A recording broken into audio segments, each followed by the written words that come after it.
Okay, so how important are interest rates? Well, we've talked about this in other videos, right? Uh, Pretty darn important whenever you contemplate how much purchasing power you truly have whenever that rate's a little bit lower, as opposed to where they're at now. So the purpose of this video is I read a very interesting article, actually two of them, right? But they're related on CNBC. I wanted to share with you. Today's the 28th of March, 2024. This article came out just yesterday and is really kind of speaking more to the mortgage interest rates, although we are going to talk just briefly about the overnight funds rate. I'm going to be brief about this. I just want to kind of share a couple of quick points that I read in these articles. I thought they were very, very interesting. First of all, talks about how the spring housing market, the season is here, right, for people to be out traditionally anyway, looking for homes. However, the mortgage interest rates are not really, they're not moving, right? So that's what the data tells us. In fact, the volume of new applications for homes, purchases of homes, is actually down 0.7% versus the previous week. But the 30-year fixed mortgage, right, is what we most look at, and we've talked about this in other videos about the historical rates, right? On average, going back to 1971, when Fannie Mae started to first examine and collect that data, I did a study. Remember, I've talked about this in another video. 7.76% on average, right? So where are we at now? Well, 6.93% is down from 6.97, right? Just basically nothing, right? From one week to the next, according to this article. But actually, we're talking about the conforming rates, right? Conforming in the United States is 766,550, right? That's considered a conforming mortgage. Right? In other words, it's not a jumbo, right? Because if it's over that amount, then they consider it a jumbo loan. So we're basically talking about fixed mortgage rates, conforming loan balances. And again, they're down, right? Ever so slightly from one week to the other, but they're down same year, same month, year over year. To compare to last year, they're down 16%. Those mortgage applications, and we won't even talk about refinance. What's the point of trying to refinance right now, right?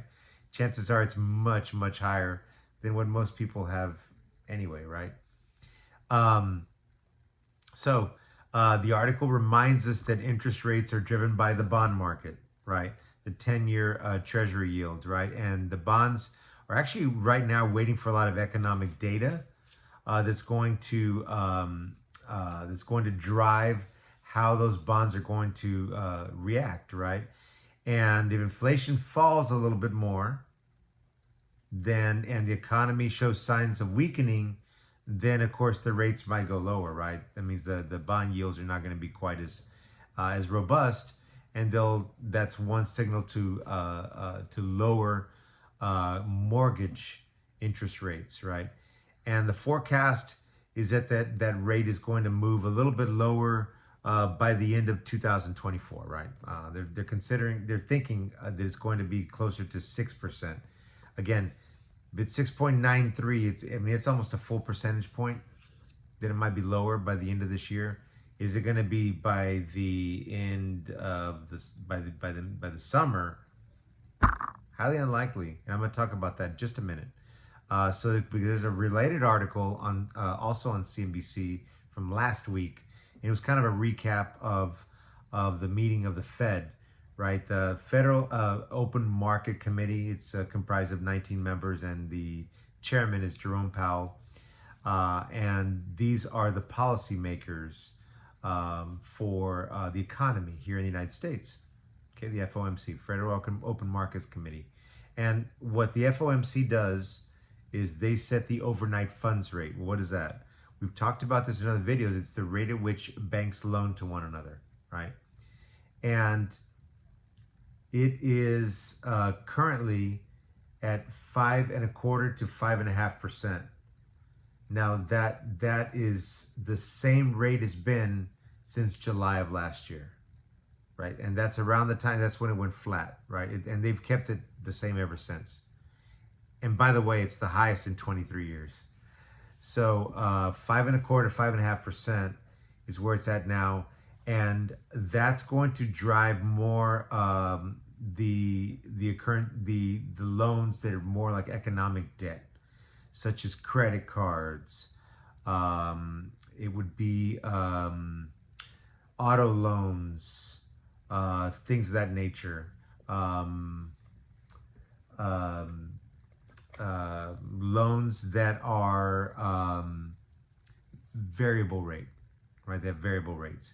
That's what that overnight funds rate really drives, right? As far as consumers are concerned, not the mortgage rate. So I don't want you to think that that's going to that the Fed is going to lower mortgage interest rates, because they do not. However, we find that that's in lockstep. Why? Because the Fed basically is going to lower the overnight funds rate, or the federal funds rate, it's just synonymous, based on economic conditions, and remember, and also unemployment, and guess what? Those are the same criteria that drive the 10-year Treasury bond yield, right? That's why it's in lockstep. They've seen higher job growth, They've seen some gains. So that's why they decided to keep it steady as of last week's meeting of the FOMC. They meet periodically throughout the years at 10 times, 8, 9, 10 times a year. I forget. Anyway, the next meeting is in June, right? 11th and 12th or something like that. And they're expecting them to lower the overnight funds rate because they're expecting but only if we're seeing inflation trending down closer to that 2%, that soft landing that they've been talking about, that they truly want. They want inflation to be at 2%. And they think we'll see 3 cuts by the end of this year. And that, again, mortgage rates should come down to 6%, more or less, right? And there's some of what they've said signals that there will be 2, possibly even 3 rate cuts again in next year in 25, and then the following year 2 or 3 rate cuts as well, to get to what they consider a neutral rate, which is 2.6%. Okay, they consider that a neutral rate. And by the way, when they do finally start cutting that overnight funds rate, it's going to be the first time that they've done so since the beginning of the pandemic in March of 2020. 4 years ago it's been already. Can you imagine? Exactly 4 years. Crazy. Anyway, that's when they started to lower rates to try to stimulate the economy, because everything was shut down, and you remember what that was like. And that was it was a very tough time for the economy, so they were lowering the rates until we were hovering at practically zero, in other words, right, before they started to raise rates again. And probably at the beginning of 2022 is when we saw it hovering at zero, and that's when they started to kind of raise the rates, I think in March of that year, 2 years ago. But look where it is now. They're hovering at 0.13%, like basically zero. And then now we're at 5.25, 5.5. So what am I trying to say? Let me get to the point, right? So basically what we're looking at is a situation where overnight funds rate is still being kept high because of the threat of inflation, and that also signals that mortgage rates are still going to continue to stay high. But here we are, the beginning of this housing season. Listen, in years past, I've seen multiple offers, 12, even 13 offers on one property down the street from me, by the way, in my neighborhood, in February one year. So things certainly by March should already start to kind of turn and start moving. But I just talked to you the other day about the housing numbers, right? 80 days on market is the average for a home to be on the market. 4.3 months of inventory. We talked about that as well. We also talked about how there's 12,000 active listings in San Antonio. So these higher interest rates really have affected our local market, right? And we've even seen an average of 93.2% of listing price, original list price to sale price. That's 6.8%, almost 7% of a discount on average on every listing. Why? Because there's not as much demand. So remember what I've been saying though, right? And that is that right now is the time to buy. Whoa, you just spent the last 10 minutes talking about how high the interest rates are. Yeah, if you can qualify, if you can, and you have a need to move, because that's why people move. It's either birth or a death. It's either a promotion or a job loss. Or a job transfer. Some type of a life event has caused you to need to move. Right now would be the time to buy. I'm not suggesting that you buy when interest rates are at 7%, just because, unless you can afford it. If not, don't move, right? I mean, but if you can't afford it and you need to move, and you can qualify for that loan and for that price point that you want, move. Right now is the time. I'm telling you, I've been talking about this in other videos. Why is it a good time to buy? Because of the higher inventory here in San Antonio. The market has gone very soft. And now's the time to negotiate a terrific price and terms on a home. Whether using me or using somebody else, or maybe you don't live in San Antonio, it doesn't matter. Wherever you are, look at the statistics, the data for your particular neck of the woods, and hire a realtor. And yes, you'll probably need to pay for their services, and I haven't really spoken much about this whole NAR lawsuit and stuff because everybody's talking about it. I want to talk about something that's relevant to you, which is why rates are where they're at right now. There's some education behind that, and I've just explained it to you. Hopefully it makes sense for you. But the other thing I'm going to tell you before we end this video is that that the mortgage rates, yes, they're high, but guess what? When they come down, that's when the buyers will come out of hibernation, so to speak, right? Because when rates are lower, there's more demand. There's more people out there shopping, right? More people can afford it. That's why I said if you can afford it right now, move right now. Date the rate and marry the house. Why? Because you can get a better deal right now. And that's on existing inventory. Remember, we have a perfect home finder program. We've talked about in other videos where we can help you find unlisted properties, right? It's almost like a pre-market property, right? It's not a pocket listing, and they're not my listings. I don't even know where they are, where it is that you want to live. Not until you tell me. Once you tell me, you give me your criteria, we'll send our marketing dollars out into the community, help you find that special house. Yes, as in like out of our pocket, we're going to spend money to help you find that perfect home, that special place you want to move to. We're willing to put our marketing dollars into invest in you.